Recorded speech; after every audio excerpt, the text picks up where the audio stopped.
Thank you. Good morning, everyone, and welcome to the joint Public Safety and Government Operations Committee meeting. And today is December 10th, and so I'm going to ask in a moment to have Chair Navarro from the Government Operations Committee say hello as well. But today we are actually going to get an update on the Public Safety Radio System Infrastructure Project.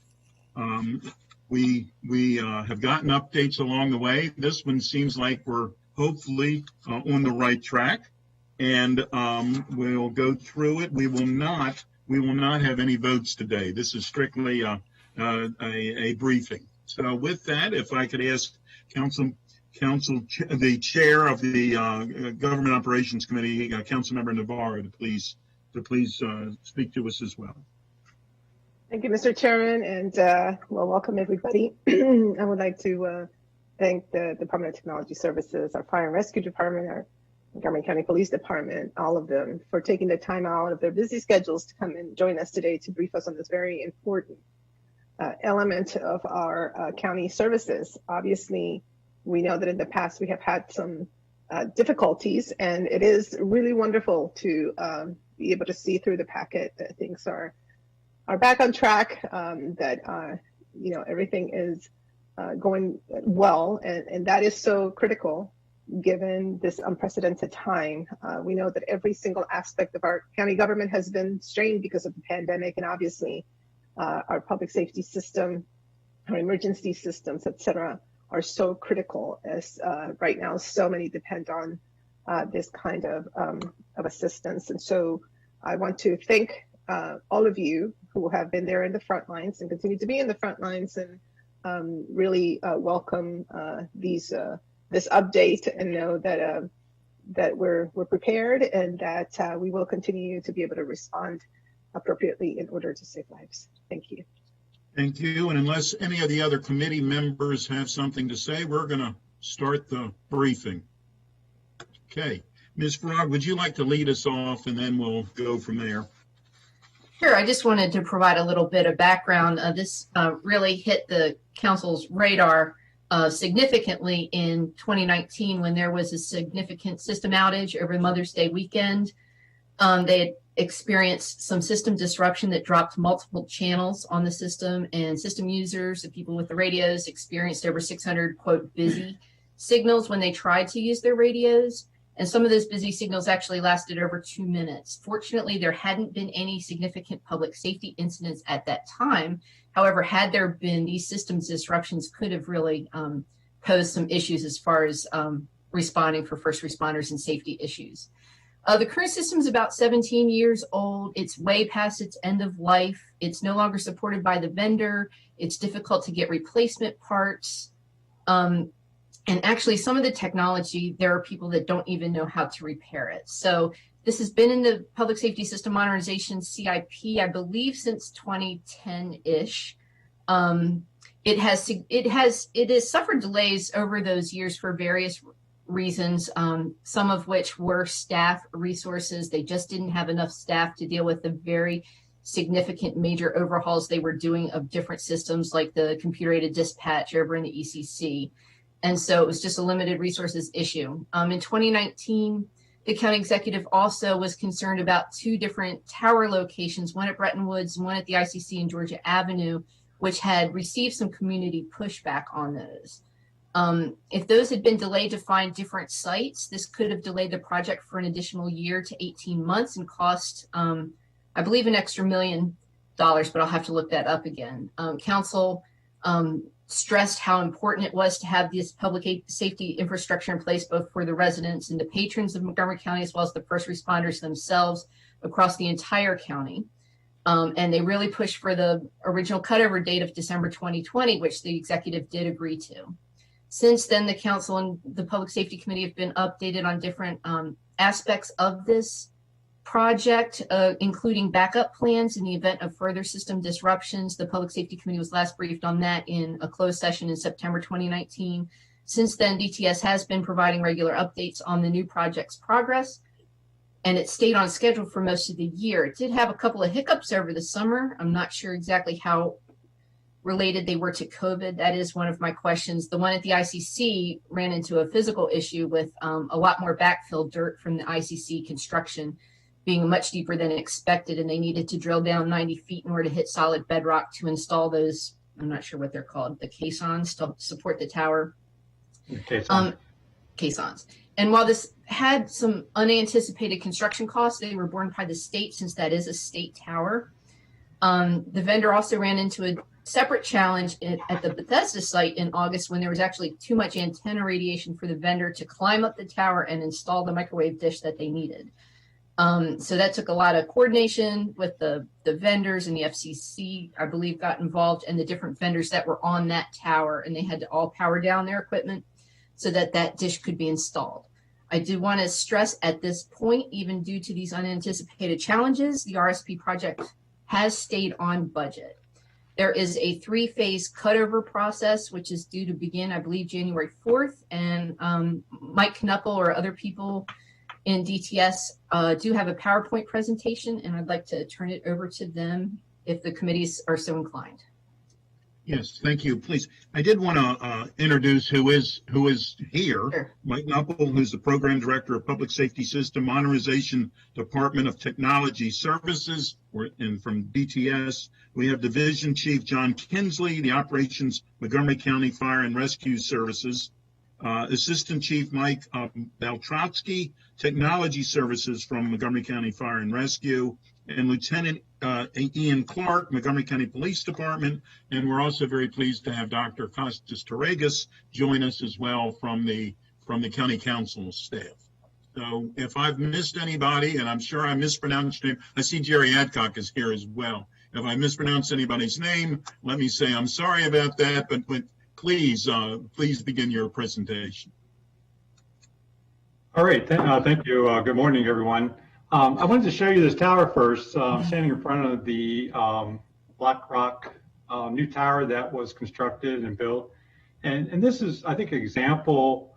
I think it covered all the bases at this particular tower. We had to negotiate it with the landowner. We had to work with permitting services. We had to install storm water management at several locations.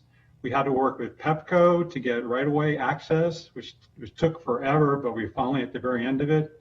And we had to work with the regional director because when they were putting the stormwater management sections, we had to close the bike trail that follows the PEPCO, underneath the PEPCO lines there. But this is something really that in order to make this happen, involves so many different people working with so many different private and public entities to make this come, to happen. So it was an incredible journey. I know Judy Miller was working on this continuously, and it involved so many people to get this tower finally built at this particular site.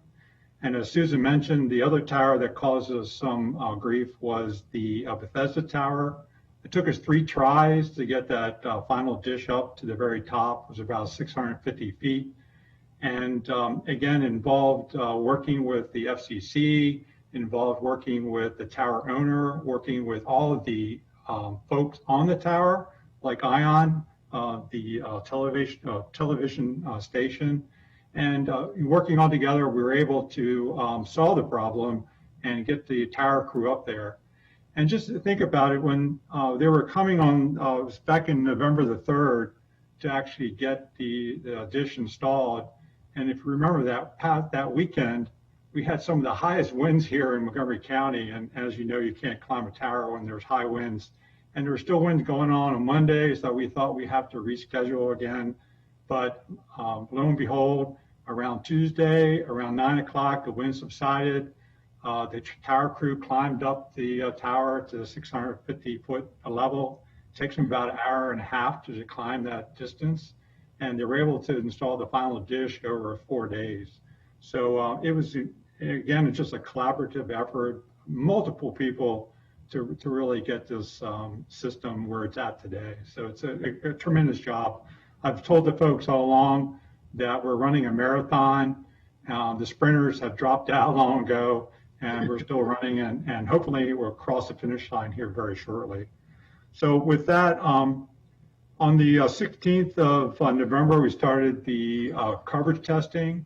What we wanted to be able to do was to give assurances to the public safety users and non-public safety users that the interim solution or the solution that's there provides adequate coverage for them in the county, both on street and also in building.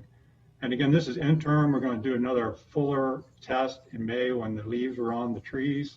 But we have some great results to share with you today.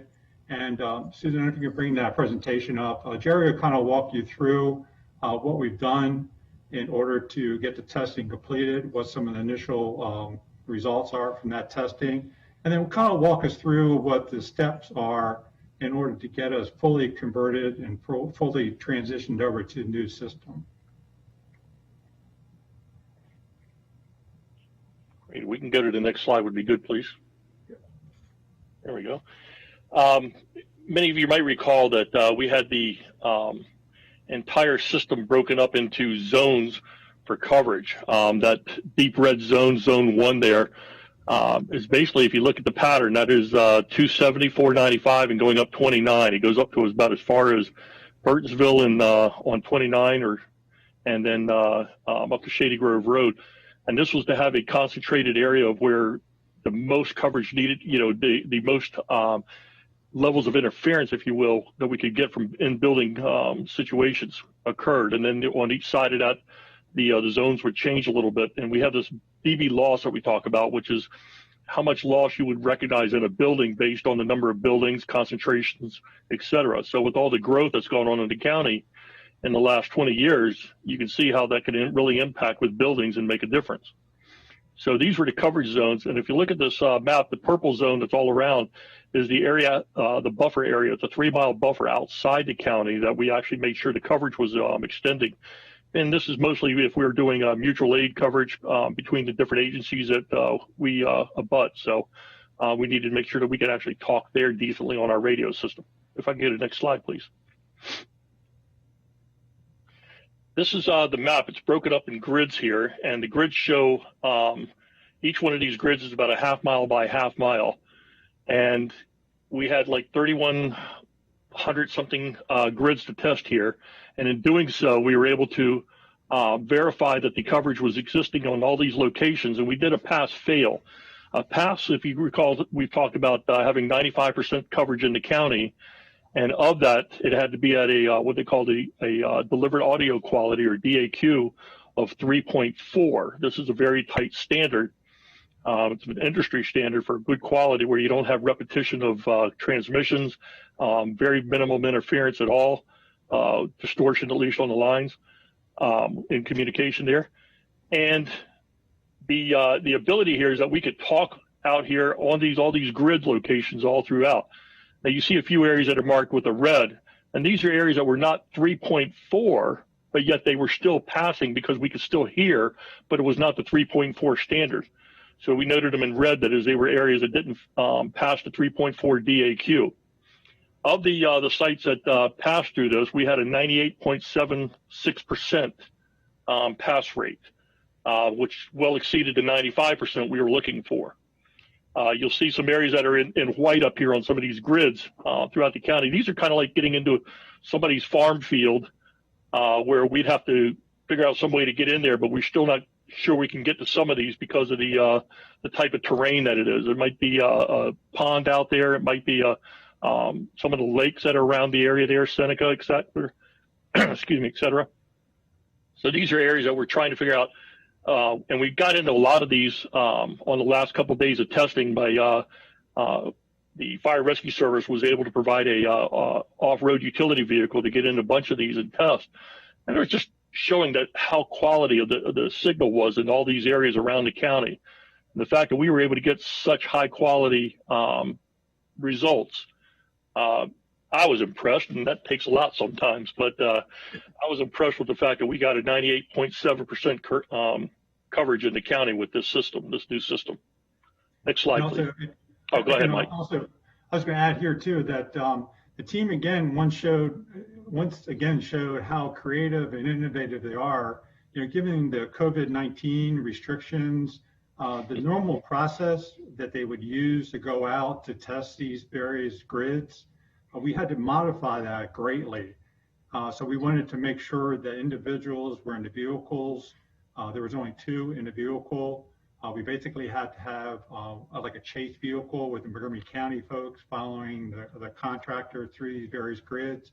And in order to do that, we needed various teams, a lot more resources. And police, fire, and others stepped up to it. They committed their time and energy to go out there and do this testing. And everyone stayed safe. Everyone followed the CDC guidelines.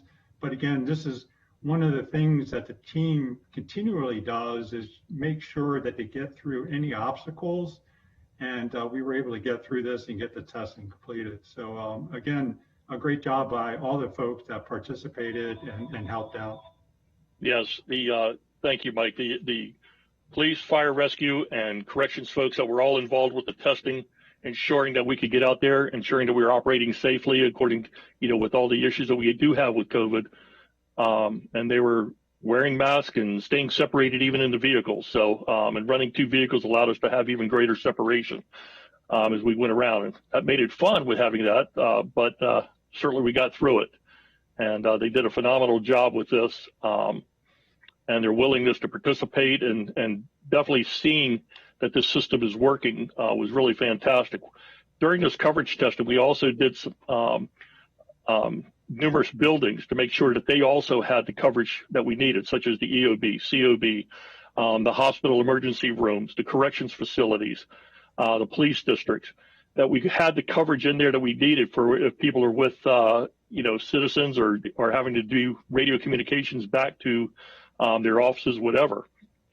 So they were in testing all of these buildings also, walking through the buildings, doing the "can you hear me now" situation, but certainly making sure that it was good communications all the way through. So we're really impressed with that. And then the next point that we had, which is actually on the next map, if you could please, we went up and down the river. Fire rescue provided a boat, also with people on the C&O Canal Trail, verifying that. That's been one of the big problem areas with the current radio system, is the communications along the river, the upper Potomac here, because you have the cliffs, you have some off, we didn't have the antennas around that area that we needed, but with the antennas we were able to put up with the new system, the coverage testing along this whole area here was greatly improved. We still find that there's one little area we're going to put we have a BDA, which is a bidirectional amplifier in, and we're going to just need to update that one. That's a small little thing that we have to do just to make sure it works, but we want to make sure we have one that's current because of it is 20-year-old equipment. And otherwise, the testing up and down the river was really fantastic, both on the water and on the C&O Canal Trail. And this is really a kudos to all the county and to the council members that helped us get that particular site at Fire Station 30 built.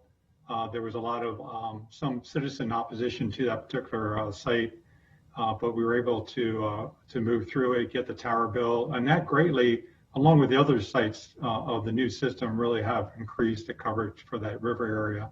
And I know fire, since I joined the county, which was a long time ago, they've always had a very deep concern about the coverage on the river, and I think they're pretty happy. So. Okay, we can go to the next slide, please. This is our current state where we have the Astro 25 core, which is the new system. It's working with our consoles, et cetera. And we go through a SmartX box, which is basically a converter to be able to talk to the old existing smart zone system RF sites, RF being radio frequency, basically the original 11 sites that we're working with. And with this upcoming cutovers that are coming up starting January 4, we're going to be moving where we'll actually drop off the smart zone master site, get rid of the SmartX box, and we'll be connecting and talking to all the 22 antenna sites throughout the county. Next slide, please. When we're doing our cutover, this is how we can get through, and we have to kind of do it in phases because with 20 channels that we have, they're spread across what's called a combiner. and the combiner is connected to an antenna. So it's bringing in, 7 to 8 channels, 6 to 8 channels, excuse me, on a combiner, and then they're feeding into the radio system itself. You can't just move all 3 of them at one time because of the time it would take. We'd have a major outage in there. So what we have the ability to do is move a group of folks over one at a time here. So we'll be moving like police over first. They'll be the first ones that moved over. At the January 4, we'll start that. And that includes also having to climb up on 8 of the existing towers to move an antenna over to a new antenna that's hooked up with the new system. So that's part of the time it takes in these things. And that it would be in the first cut over there. And next slide, please. Step 2 is going to be doing the same thing. Now we move a second antenna over on the combiner. We move the fire rescue folks over to the new system, and that way we'll still have it with a 2 control channels, which gives us a redundancy on there, and the old system still has 2 channels, control channels, and we're able to maintain the full communications for all units that need to be on the radio system, whether it's police, fire, rescue, sheriffs, corrections, and also we're going to keep that communications up on the 3rd phase that comes up, step 3. But that's also going to include the folks on like DGS for the snow plows, for example. Next slide, please. When we're going to have a holdover during the week of the inauguration week, because we just don't want to be making changes during a time when we might have a lot of activity going on. But we are going to be holding off that 3rd cutover during that point. As you see on here, we'll have that smart Xbox, which goes to the existing, and we're still keeping up the P25. We'll be having the new system operating at the same time. And that's during the cutover. This will happen. We have the inauguration coming up too. Next slide, please. And then step 3 moves over our government and DOCR units on the last combiner. And that will complete the cutover process right there.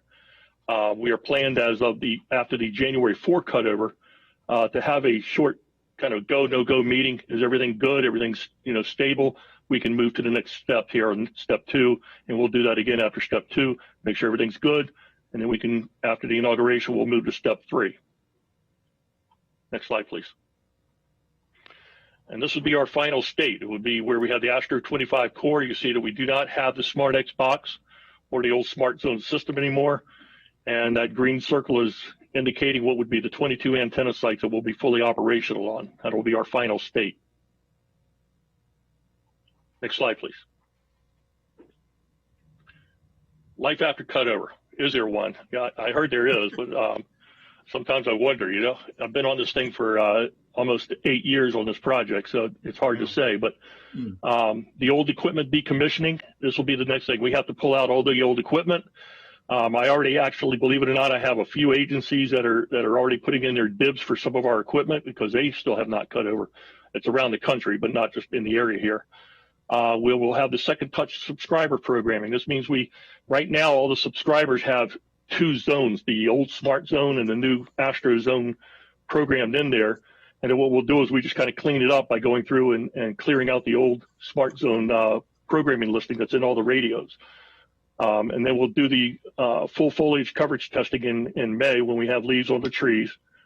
And then the last, of course, will be signing off on it if everything's good at that point. Now, if there's anything we find with a coverage issue where we have an issue to mitigate with lower coverage than we're expecting based on the contract, Motorola is required to make that fix. It's on their dime, and they have to make sure it's fixed and get it corrected, and then we'll retest on their dime to make sure it's right. So that's why that full foliage testing is important here on the second part. Mike, anything else? Yeah, that's really the end of the presentation. Again, it's been a committed team for all these years, but everyone is doing an outstanding job. There's such a great commitment to get this system up and running and get us converted over to the new radio system. I don't know if fire or police, they want to add anything at this time, or? Hey, this is John Kinsley from Fire. I won't speak to any of the technical issues with the radio system. I'll leave that to you guys. But I just wanted to take the opportunity to publicly acknowledge and thank Mike Knuppel, Jerry Adcock, Julie Miller, and the teams from Fire, Police, and DTS for this project. This year's been full of a lot of bad news, and I've been working on this project for 8 years myself, and this is some good news that we're finally at the end, and we'll have this new radio system. So from Fire and Rescue, we thank all of you for making this a success. And I'd like to thank, just like Chief Kingsley did, all the partners involved with this. It was really neat. Probably just over a week ago, I got a phone call that the interim testing was ahead of schedule. And it's so neat to hear something like that because of the work, because of the training we did. It was it's really special. So I look forward to the new system. Thank you all. Thank you. You know, I know it's been 8 years, but none of you look any older. I just think that should be noted.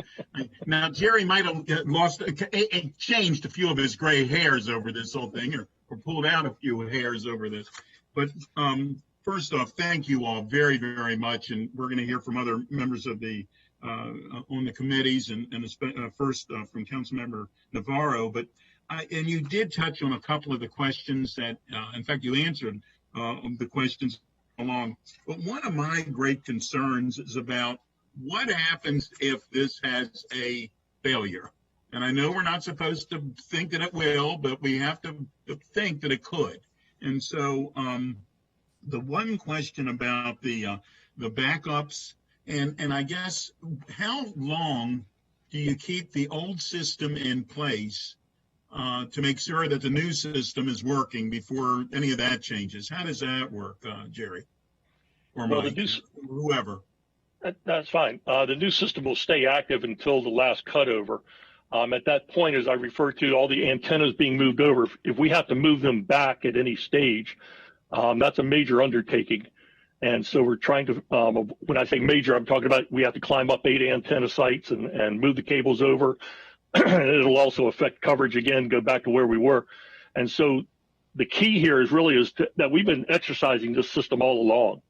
Even through the coverage testing, this is exercising the system, and we've been putting it through a lot of paces with, I actually had multiple levels of testing that were involved with this system, from the factory testing, making sure the installed components worked where they put them in place, functional testing, subsystem testing, and then of course with coverage testing is a big to-do in itself, because then you're really exercising the system. The bugs that we were thinking we might have, we have not, knock on wood, experienced them, but if we were to deal with this situation, we will still deal with it as we would with any system, quickly trying to rectify the problem. And we still have our backup capabilities, much like we have today, such as using backup radios where they can talk radio to radio. They might not be able to talk to the console, but they can talk radio to radio. And we have, the ability to use the conventional channels if we have to, if for a total system failure. And also, I can add to that. I mean, what's really important here is that the number of times it's been tested end to end has been numerous. It initially got tested when Motorola set up all the equipment in their large warehouse out in Chicago, Illinois.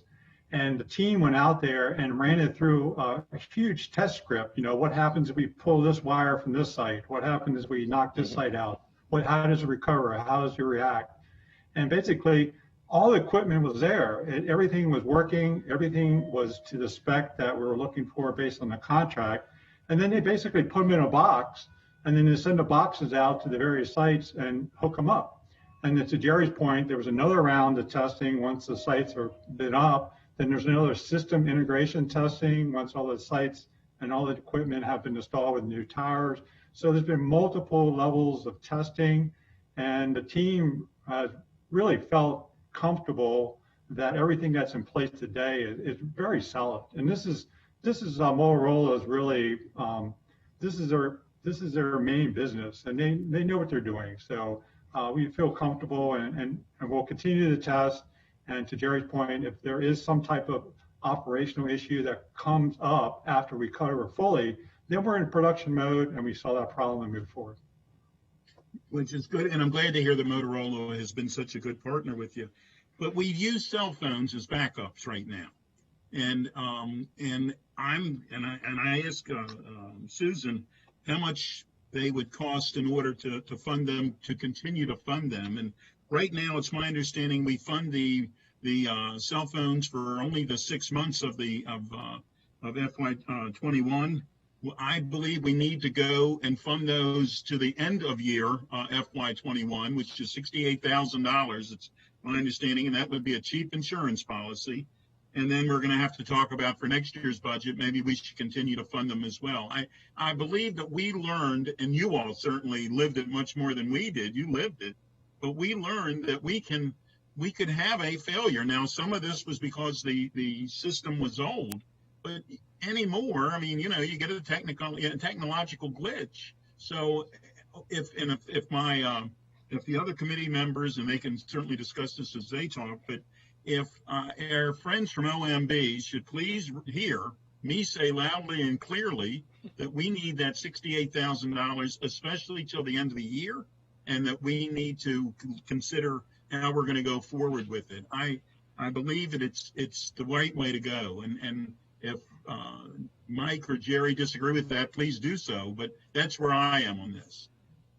What we did last summer actually is we knew that the system was being delayed for various reasons, cutting over, and we were on the old system, which we had, based on what Susan said earlier, we did have a failure, and that was due to the fact that it's out of life and it's really old and so forth.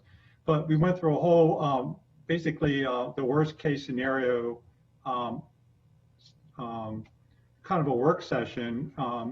Office of Emergency Management helped run it for us, and each of the departments defined exactly what they would need in the worst case scenario. So fire identified this, police identified that, corrections and so forth.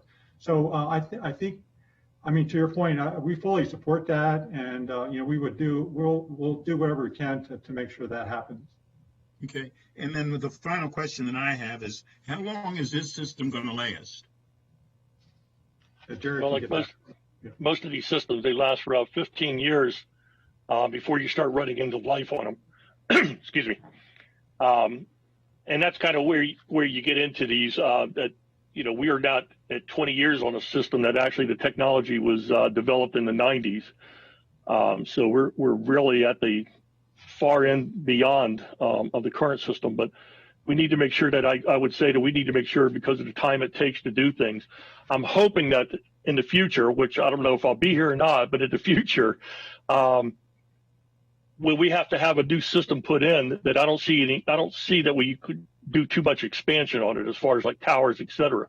I think we have a lot of good coverage in the system. You might need new components in 15, 20 years, but that's where we would need to look at. And so I don't see that, in my opinion, that we would have as heavy a upload here on a new system as we are with this one. Yeah. And also, what was very creative, we went through negotiations with Motorola at the time. This is back in, I think, 2016. We actually worked with them to include 2 technology refreshes during that time frame. So Jerry had mentioned, like, at the 5th year and the 10th year, as part of the contract, and really no additional cost, we're going to get these technical refreshes at those times, which would, hopefully extend it. It will extend it to that period, maybe even longer. Which is important to do. However, what we ran into this time is because we extended it longer than we should have, candidly. So we have to be cognizant of that so that we don't run into these problems again. So, and again, thank you very, very much for everything that you're doing. And Councilmember Navarro, please. Thank you so much, Mr. Chairman, and thank you for that presentation. It really is wonderful to see that map where you look at the coverage, and it's quite a different thing. So the visuals are important, and I think it's important, especially for our residents, to understand how critical this decision was. I have to point out, because I feel like, especially for a kind of new reconstituted council, I know my new colleagues are now, they're not new anymore, but that decision in 2019, when I was president, it was a difficult one. And I felt so gratified that my colleagues understood and that everybody stepped up, because we heard you loud and clear and we understood what we were up against. But it was not easy. And I think looking back and realizing what we're facing today, something none of us imagined in 2019, I'm just so grateful that we took, made the decision that we made to move forward with the 22 towers. And really now we can see that this was absolutely the best possible decision the council could have made. And it was with a lot of pushback, but we stood firm. But as Chairman Katz said, yes, I think that not only do we want to make sure that the resources are there for, the cell phone expenditure, I think we need to have that conversation. I hope that our, council staff can also, come together with all of you to figure out what that means, as well as that timeline, so that we don't find ourselves in another situation where we're trying to, kind of rush and figure out how to get in front of this. But I think that all in all, this could have gone very differently. I mean, when you have the county executive and even some state delegates pushing back really hard in the community, I mean, it was tough and we understood the concerns. But it was one of those things where we just had to prioritize the safety of our residents. And boy, is that ever an important, situation right now. So I wanted to point that out. Oftentimes when you make these types of decisions, you have so much energy around that, and then once it's made, you don't ever talk about it again. But this today is an example of the importance of understanding clearly what it is that we're supposed to do. So I do look forward to, perhaps more information from our staff working with you to see what are those next steps that we can take in order to, stay kind of ahead of the future needs regarding this very important issue. So again, thank you very much for everything that you've done. And I mean, that so much has happened, to imagine all the testing and having to climb and do all this type of thing, and just constantly figuring out what will be the process as you're doing the cutovers, et cetera. It's quite impressive, and it's a very complicated process. But I feel very much better that we're on our way and that the coverage is there now. Thank you. Thank you. Council Vice President Albornoz. Thank you, Mr. Chairman, and thank you, Madam Chairwoman, for your leadership on this issue. This is a much more pleasant briefing than the one we had several months ago, which was obviously and understandably, contentious and a lot of layers to it. But to Chairwoman Navarro's point, a difficult decision had to be made. And my goodness, with the backdrop less than 2 weeks ago of the 3-alarm fire at Leisure World, can you imagine what would have happened had the radio system not worked then the way that it did Mother's Day 2 years ago? It would have been catastrophic. And we did have, of course, tragically, the loss of life, but it could have been so much worse. And so this had to be the priority that it was. And I do want to echo the really great work of DTS in collaboration with our first responder teams to stand this up in the way that you have, despite the challenges as were articulated by Mike and others. It really is impressive on a lot of different levels. So kudos to everyone that worked on this. I did have a couple of questions. And Mike, you sort of answered this somewhat, but maintenance, who's responsible for maintenance? Is that exclusively Motorola? And are we satisfied that there is sufficient resources to address preemptive maintenance and almost like getting the oil change in your car, so that I agree with Chairman Katz that, we don't want to extend this beyond its life, but we also want to make sure it gets to the end of its life. Could you talk to me a little bit more about maintenance? Sure. So part of the negotiations that we had with Motorola when we actually signed the contract was a maintenance agreement. So there is a maintenance agreement that's in effect, that will be in effect once the new system goes live. And Jerry and his team will be responsible for maintaining the system along with working with Motorola folks. They have sensors at all the sites to be able to monitor any type of issue that may surface. And again, it's a solid maintenance agreement. It's in place, and there's funding for it. Basically, we're taking dollars from the old maintenance agreement to pay for the new maintenance agreement. Okay, I appreciate that. And then in terms of the radio devices in our first responder vehicles, are those up to date as well? And how are we on operational equipment on the front lines? I'll let Jerry go ahead and answer. We do have all the subscriber units that are in the portables and mobiles throughout or on current flash codes, which means they have the current firmware inside of them. We look at the radios and we actually have a plan in place here that we're going to be starting to do reviewing the radios, making sure that they are tuned correctly, if you will, and stay current. If there's a problem, then we have to send it back as part of our maintenance. These units are also covered with Motorola on maintenance at a depot level. Terrific. That's helpful. And then, and I totally agree with Chairman Katz's response, question regarding the backup and the cell phone. That clearly is an expenditure that we have to incur so that we're fully prepared. And who knows? I mean, technology is constantly being updated. And so 15, 20 years from now, there may be some other tool that we haven't even thought of yet that could help us even more than and move us more than we have now. It was ironic that Chairman Katz was talking as we were updating before this meeting started about old technology, as we were growing up. So, it's just an important note that we're have to stay ahead of the curve. That's all I had, Mr. Chairman. Thank you all again for your leadership on this. Thank you. Councilmember Friedson. Yeah, thank you so much. A lot of the questions that I had have been asked. I just had a couple more.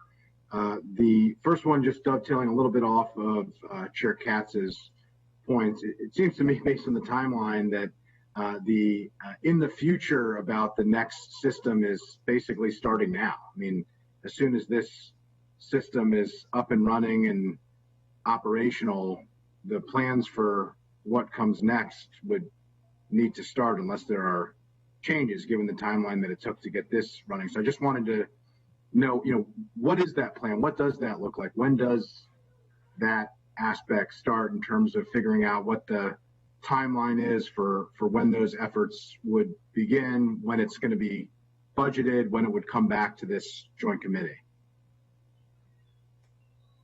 That's, with the CIP funding, we have a solid time frame here before we need to actually start looking at that.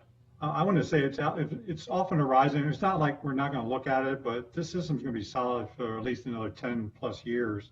But there's other things that we're working on. If you remember last year, there was some additional funding that adds some additional capability to the existing systems today to better refine the location of the first responder. So there's things that we're doing right now and the next year that will actually enhance the system even further than what we currently are going to be rolling out.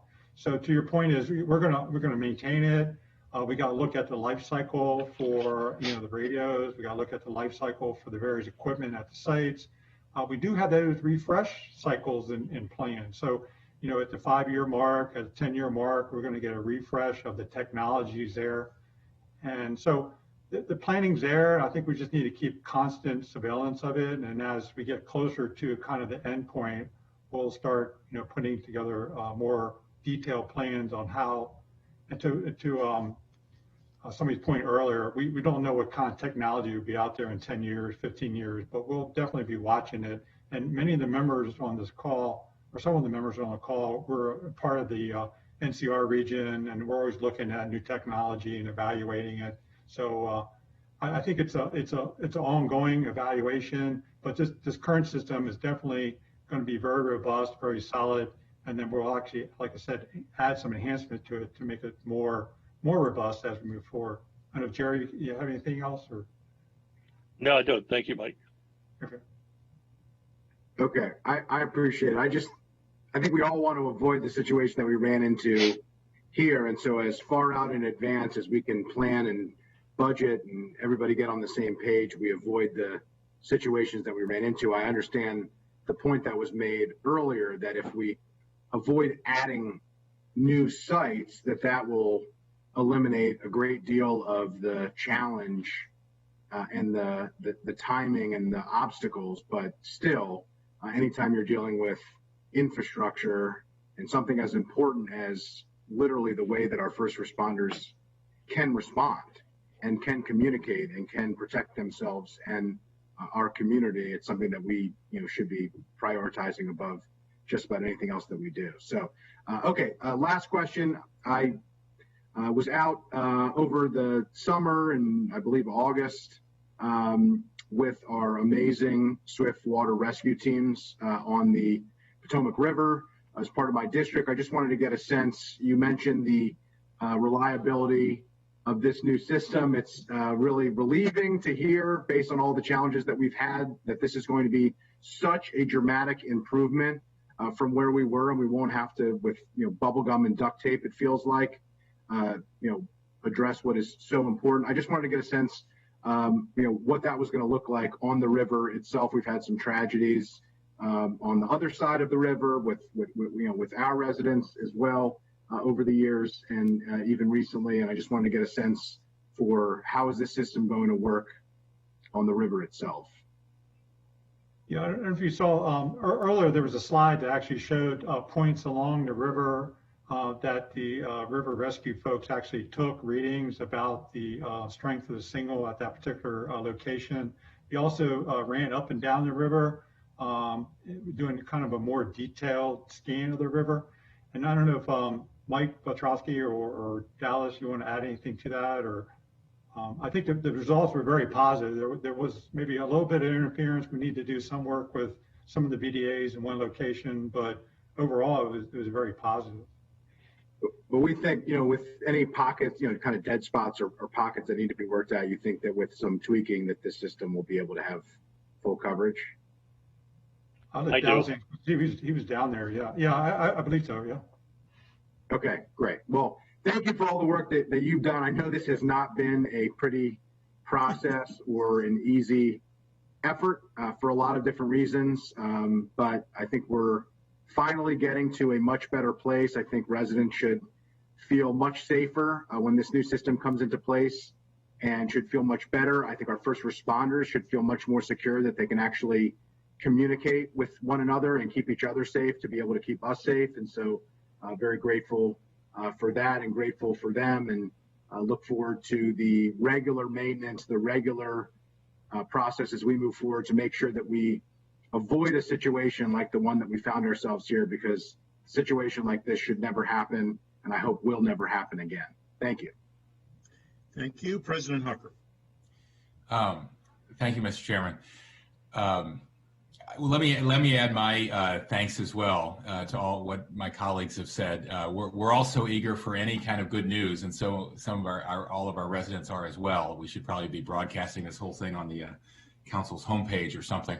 None of us would have been surprised, I think, if you all were coming to us saying, due to vendor challenges and staffing challenges and everything else over the last 9 months, we're behind schedule, and the fact that you're actually pulling this off is especially good news. So we're really grateful for that, as everyone said.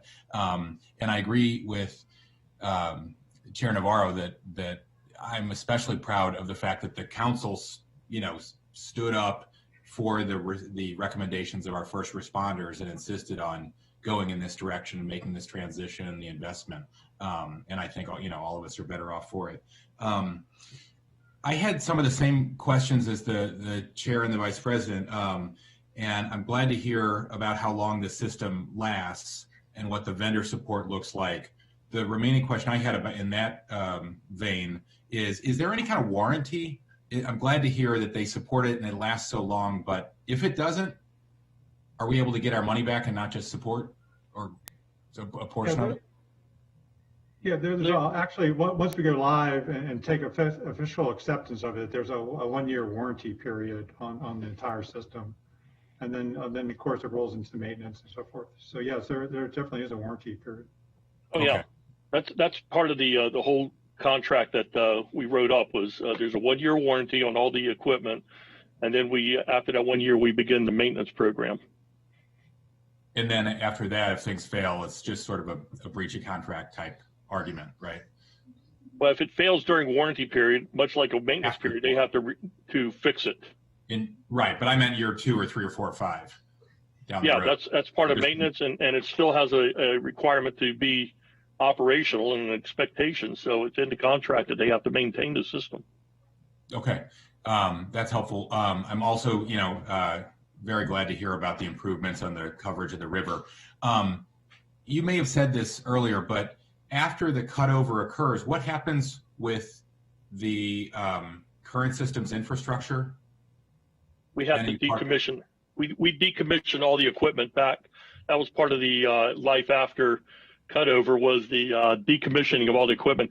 And when we say decommission, it means we pull that equipment out. Mm-hmm. Some of it is so old and there's no market for it.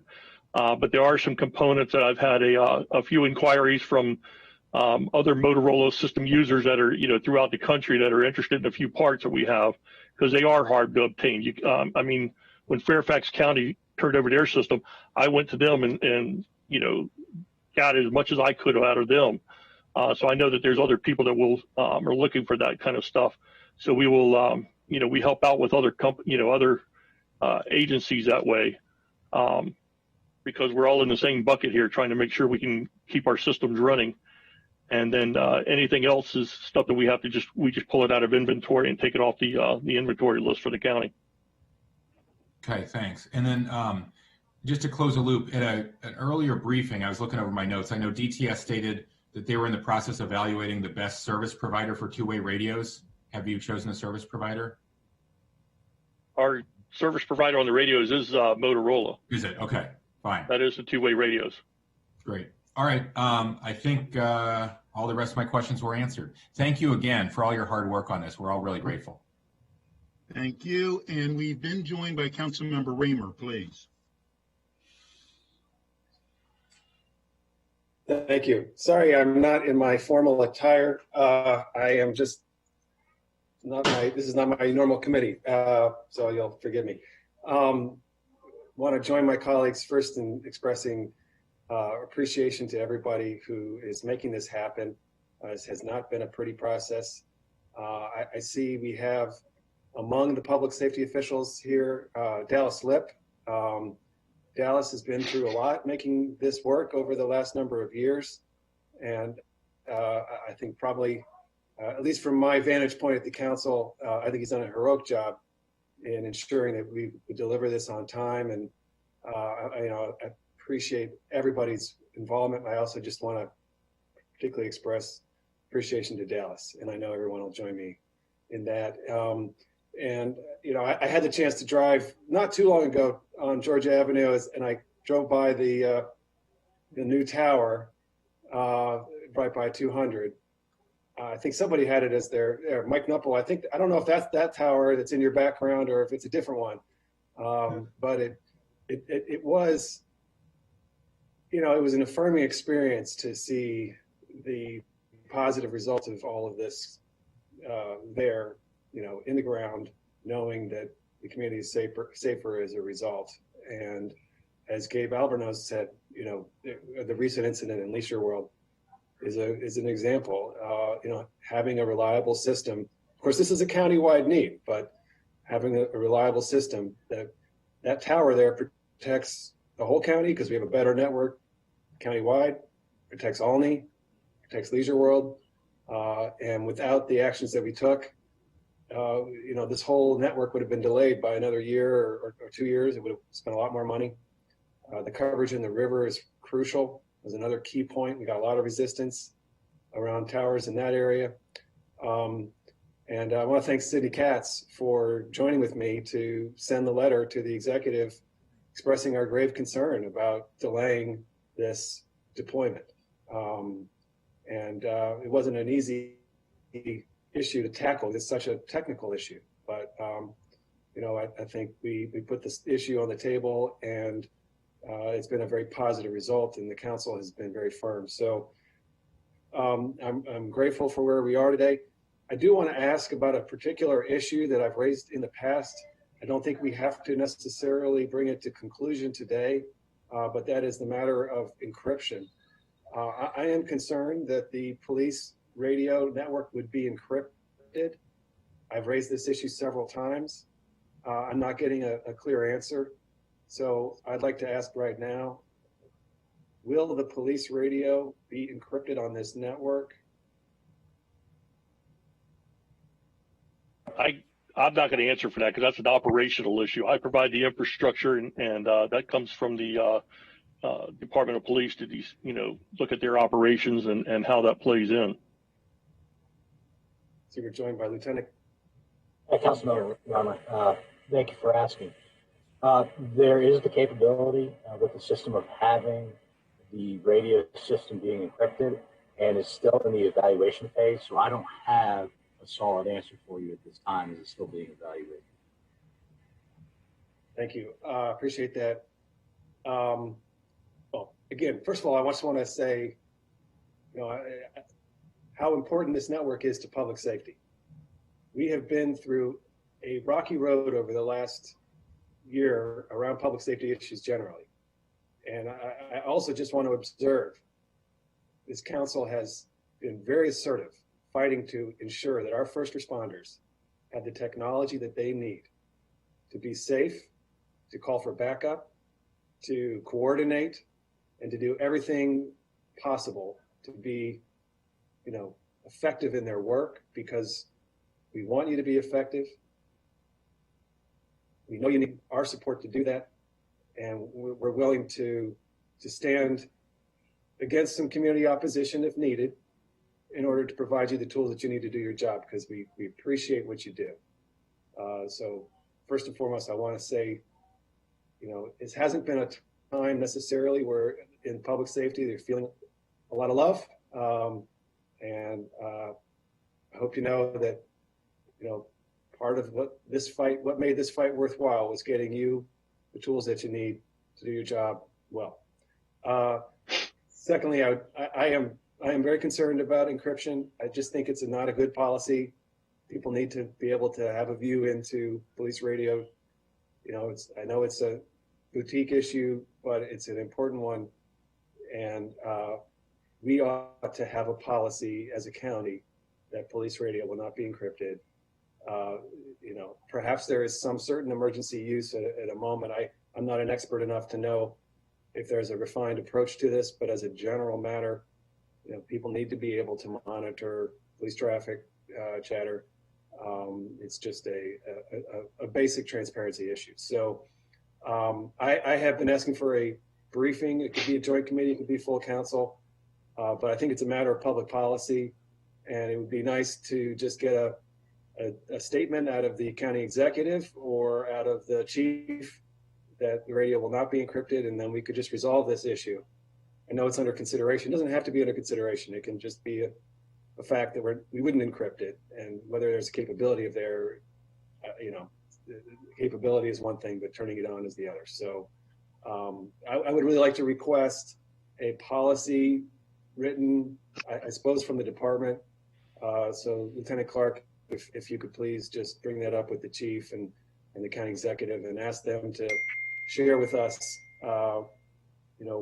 their view. And if necessary, the council can take up that policy, or if we feel like the policy that we're provided is satisfactory, then, all's well. Absolutely. Thank you, Lieutenant Clark. Much appreciated. Thank you. Are there any other comments? Susan, do you have anything else in closing? No, I just wanted to make sure with the joint committee, I wanted to clarify the things that I'm going to follow up on, and that includes following up on river coverage and the bidirectional amplifier, I believe, the full foliage test results in May, cell phones for fire apparatus and their budget status with OMB, the encryption status that Councilmember Reamer just mentioned, and in a longer term aspect, looking at the planning process for future needs. Am I missing anything? Not that I know, but Dr. Tragus, did you have some additional comments? Just very briefly, in terms of the long term, the Government Operations Committee has for many years been reviewing a CIP project called Technology Modernization. And that's where most of the future-oriented long-term and multiple agency projects have been spawned, have been supported, and have been implemented. It may be that the Council and these two committees that are meeting today might want to consider a similar approach to technology modernization.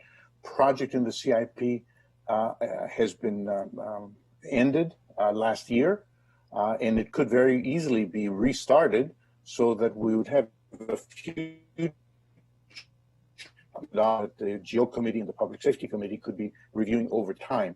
The role of the Department of Technology Services has been very, very essential because it brought together diverse departments and was able to deliver a project. In a sense, they're not just a technology services department, they're an enterprise department. They bring together all the departments.